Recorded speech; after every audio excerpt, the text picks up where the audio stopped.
बहुत पुरानी बात है। एक राजा था जो अपनी बुद्धिमानी और ज्ञान के लिए अपने ही राज्य में नहीं बल्कि दूसरे राज्यों में भी बड़ा प्रसिद्ध था।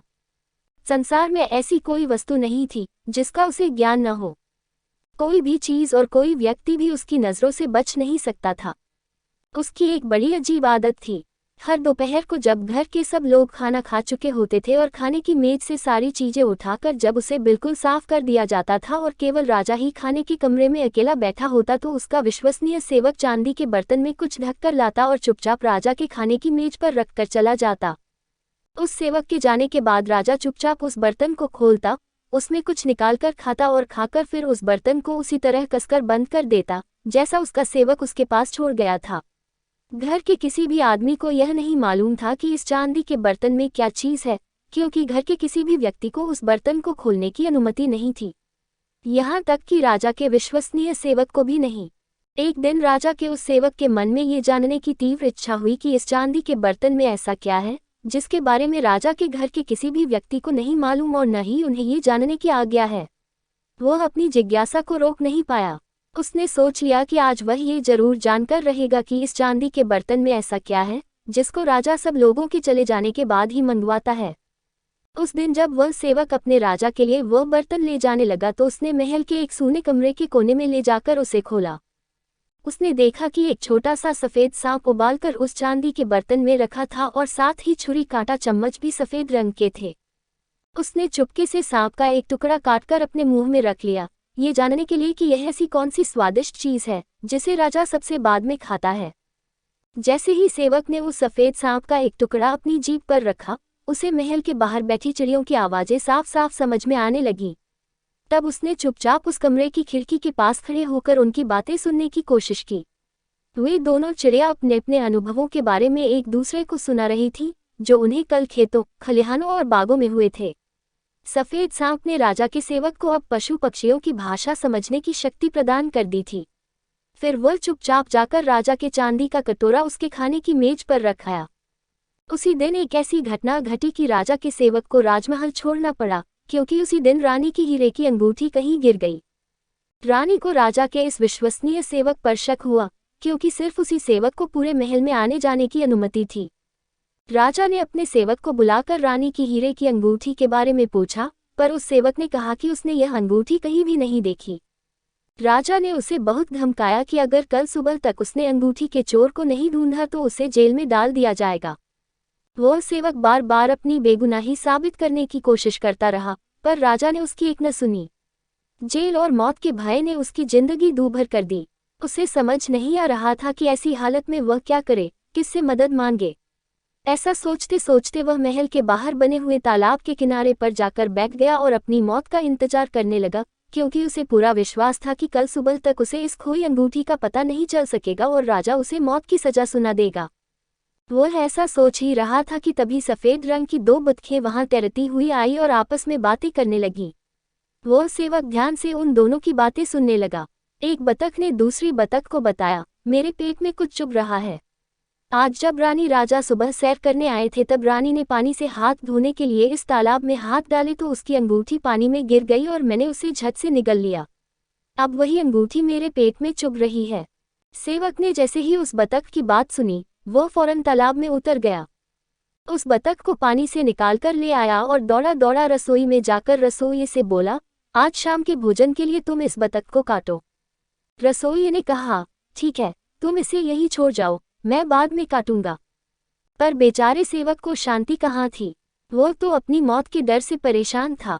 सो उसने खुद ही उस बतख को काटने के लिए बड़ा सा चाकू उठाया और उसका पेट चीर दिया। सचमुच ही उसके पेट से हीरे की बड़ी सी अंगूठी बाहर आ गिरी। अब वह सेवक खुशी खुशी उस अंगूठी को राजा के पास ले गया और अपनी बेगुनाही साबित की। राजा उससे बहुत खुश हुआ और उससे कहा कि वह जो कुछ भी मांगेगा वह उसे जरूर देगा। सेवक ने राजा से विनती की, हे महाराज, मैंने आपकी बहुत दिनों से बड़ी लगन और सच्चाई से सेवा की है, पर अब मैं कुछ दिनों के लिए छुट्टी पर जाना चाहता हूँ। इसके लिए मुझे कुछ धन की और एक तेज घोड़े की जरूरत है। अगर आप मुझ पर कृपा करें तो ये दोनों चीजें मुझे इनाम में दे दें। राजा ने उसकी विनती सहर्ष स्वीकार कर ली। राजा का सेवक यात्रा के लिए बहुत सारा धन लेकर और घोड़े पर सवार होकर देश विदेश की यात्रा पर निकल पड़ा। वह अपनी यात्रा पर जा रहा था कि रास्ते में उसे एक तालाब मिला, जिसके एक किनारे पर 3 मछलियां पानी से बाहर पड़ी तड़प रही थीं। वह झट से घोड़े से उतरा और उन तीनों मछलियों को उठाकर तालाब में डाल दिया। पानी में पहुंचते ही तीनों मछलियां खुश होकर बोली, हम तीनों तुम्हें याद रखेंगी और जब तुम्हें जरूरत होगी हम तुम्हारे काम आएंगी, क्योंकि तुमने हमारी जान बचाई है। सेवक मछलियों की बात सुनकर खुशी खुशी वहां से आगे बढ़ गया। काफी देर चलने के बाद वह थोड़ा आराम करने के लिए एक पेड़ के नीचे रुका, तो देखा कि कौवा कौवे अपने छोटे छोटे बच्चे को चोंच मार मार कर अपने घोंसले से निकाल रहे थे और साथ में बोलते भी जा रहे थे, अब तुम सब बच्चे बड़े हो गए हो, निकलो हमारे घोंसले से, अब अपना भोजन तुम खुद ढूंढो, हम तुम्हें और नहीं खिला सकते। कौवे के बच्चे बड़ी जोरों से चीख पुकार कर रहे थे और अपने माता पिता से प्रार्थना कर रहे थे कि वे उन्हें कुछ दिन और इस घोंसले में रहने दें। थोड़ा और बड़े होने पर वे खुद ही यह घोंसला छोड़ देंगे। कौवा उन्हें रखने के लिए तैयार नहीं था। वह चाहता था कि जितनी जल्दी वे उसके घर से जाएंगे, उतनी जल्दी वे स्वावलंबी हो सकेंगे। उस सेवक को उन बच्चों पर बहुत तरस आया। उसने अपने लिए जो खाने का सामान इकट्ठा किया था, वह सब उस पेड़ के नीचे उन बच्चों के लिए छोड़ दिया और थोड़ी देर बाद वहां से उठकर चला गया। कौवे के बच्चों ने जब खाने का इतना सारा सामान देखा तो बड़ी ही कृतज्ञता से बोले, हम तुम्हें हमेशा याद रखेंगे और तुम्हारी इस दया का प्रतिदान जरूर चुकाएंगे, क्योंकि तुमने हमें भूख मरने से बचाया है। उनकी यह बात सुनकर सेवक आगे चल दिया। चलते चलते वह एक बड़े से नगर में पहुंचा। इस नगर में चारों ओर बड़ी भीड़ थी और सड़कें भी लोगों से भरी थीं। भीड़ से गुजरते हुए उस सेवक ने एक आदमी से पूछा, भाई, यहाँ पर इतनी भीड़ क्यों लगी हुई है? आदमी बोला, हमारे राजा की एक बेटी है। राजा अपनी बेटी के लिए कोई बहादुर और सुंदर सा वर ढूंढ रहे हैं, मगर उस लड़की को अपनी बहादुरी के करिश्मे दिखाने पड़ेंगे। कुछ नवयुवकों ने बहादुरी के कुछ कारनामे दिखाने की कोशिश की थी, पर उन सबको अपनी जान से हाथ धोने पड़े। सेवक वहां से राजमहल की ओर चल पड़ा। जब वह राजमहल के पास पहुंचा तो उसने राजकुमारी को अपने महल की खिड़की पर खड़ा देखा, जो सचमुच बहुत सुंदर थी। उस सुंदर राजकुमारी के आगे ये जान क्या चीज है, खतरा मोल लेने में क्या हर्ज है। अगर मर गया तो सेवक की जिंदगी से छुटकारा मिल जाएगा और जीवित बच गया तो एक सुंदर राजकुमारी का पति बनकर ऐश करेगा। ऐसा सोचकर वह भी राज दरबार में पहुंचा और राजकुमारी से शादी करने का प्रस्ताव राजा के सम्मुख रखा। राजा उसे अपने सिपाहियों के साथ समुद्र के किनारे ले गया और समुद्र में एक सोने की अंगूठी फेंककर बोला, तुम इसे खोजकर वापस मेरे पास लाओ। अगर तुम बिना अंगूठी लिए ऊपर आओगे तो तुम्हें अपनी जान से हाथ धोना पड़ेगा। वह सेवक समुद्र में घुसा, पर इतनी गहराई में डुबकी लगाना इतना आसान नहीं था। उसे उसी समय 3 मछलियों की याद आई, जिनकी जान उसने बचाई थी। उसकी याद करते ही वे तीनों मछलियां अंगूठी लेकर उसके सामने हाजिर हो गई। सेवक ने उन तीनों मछलियों को हृदय से धन्यवाद दिया और अंगूठी लेकर कुछ ही देर में समुद्र से बाहर आ गया। राजा ये देखकर बहुत हैरान हुआ। सेवक ने राजा की बेटी से विवाह करने की मांग की तो उसने दूसरी शर्त उसके सामने रख दी। राजा के सैनिक उसे महल के बाहर वाले बगीचे में ले गए। वहां पर उन्होंने एक बोरी में भरा बाजरा जमीन पर बिखेर दिया। राजा ने आज्ञा दी कि अगले दिन सुबह तक सारा बाजरा बोरी में भरा होना चाहिए, नहीं तो उसे अपनी जान से हाथ धोना पड़ेगा। मिट्टी से बाजरा बीनना भी कोई आसान काम न था। पूरे दिन वह ये काम करता रहा, पर जब थक गया तो उसे कौवे के बच्चे याद आए। जैसे ही चारों तरफ अंधेरा छाया वैसे ही कौवे के बच्चे उसका सारा बाजरा चुपकर बोरे में डालने लगे और सुबह तक बोरी बाजरे से पूरी तरह भर गई। वहां एक भी दाना जमीन पर नहीं मिला। दूसरी शर्त भी पूरी करने पर वह सेवक राजा के पास उसकी बेटी का हाथ मांगने गया, पर राजा अभी भी उससे अपनी बेटी की शादी करने के लिए तैयार नहीं था। उसने सेवक के सामने एक नई और आखिरी शर्त रखी, क्योंकि इस शर्त को पूरा करना किसी के भी बस की बात नहीं थी। राजा को पक्का विश्वास था कि उसकी नई शर्त को ये लड़का पूरा नहीं कर सकेगा। वह शर्त थी उसकी बेटी के लिए सोने का सेब लेकर आना। बेचारे सेवक को पता ही नहीं था कि सोने का सेब सचमुच होता भी है और अगर होता है तो कहाँ होता है। वह इसी सोच में अपने घोड़े पर चढ़कर सोने के सेब की खोज में निकल पड़ा।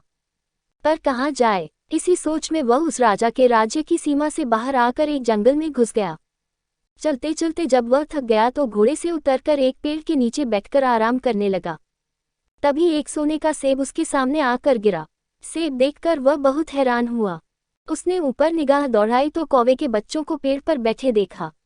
उस सेवक ने उन्हें अपने पास बुलाया और उनसे उस सेब के बारे में पूछना चाहा, पर उन बच्चों ने कुछ नहीं बताया और बोले, हमने जैसे ही सुना कि तुम्हें सोने का सेब लाने की शर्त पूरी करनी है, तो हम इसकी खोज में निकल पड़े और बड़ी ही मुसीबतों के बाद ये हमें मिला और अब ये तुम्हारे सामने है।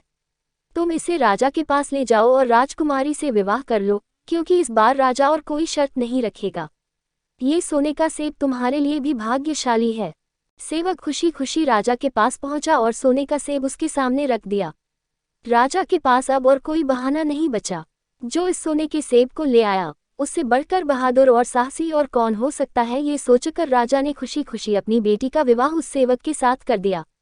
सोने का सेब भी उसी को इनाम में दे दिया, क्योंकि ये सेब उसकी बेटी के जीवन में खुशियां लाया था।